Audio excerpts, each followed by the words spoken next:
আসসালামু আলাইকুম বন্ধুরা, আজকে আমি বানাবো সাবুদানার পায়েস।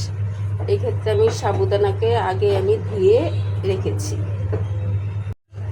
আমি দুধ চুলায় দিয়েছি, দিয়ে জাল করে নিচ্ছি। দুধটা বলক আসা পর্যন্ত অপেক্ষা করি। এদিকে আমি 2 চামচ কাস্টার্ড পাউডার আর 4 চামচ গুঁড়া দুধ দিয়ে গুলিয়ে রেখেছি। এখানে বাদাম কুচি করে রেখেছি।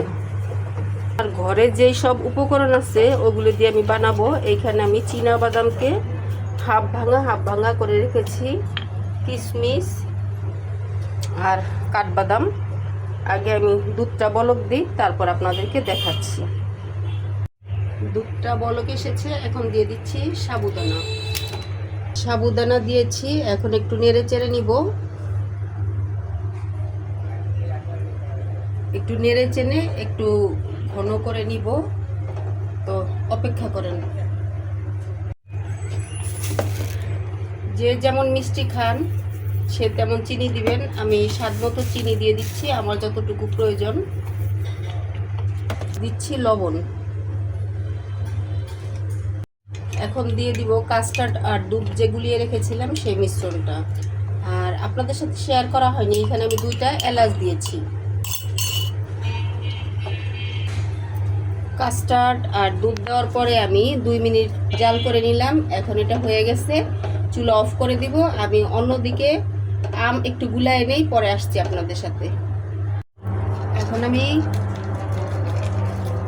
দেশি বাদামটা, চীনা বাদাম যেটা, ওটা মিক্স করতেছি। আর কাজু বাদাম মিক্স করব, আর কিশমিশ মিক্স করব আরেকটু পরে, আরেকটু ঠান্ডা হলে তারপরে। এখন অবশ্য মোটামুটি ঠান্ডা হয়ে গেছে, আরেকটু পরে আমি কিশমিশটা অ্যাড করব।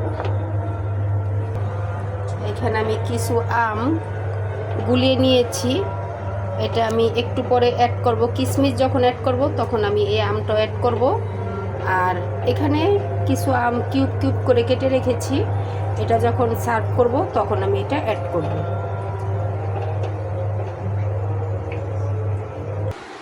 দিয়ে দিচ্ছি কিশমিশ।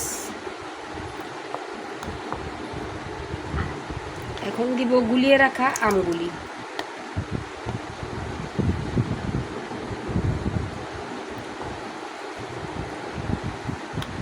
দেখো, এখন দেখে মনে হচ্ছে না যে খেয়ে নেই।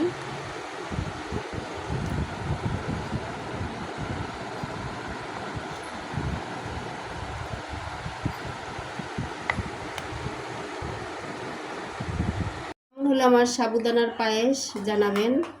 আর ভিডিওটা দেখার জন্য সবাইকে অনেক অনেক ধন্যবাদ। আল্লাহ হাফেজ।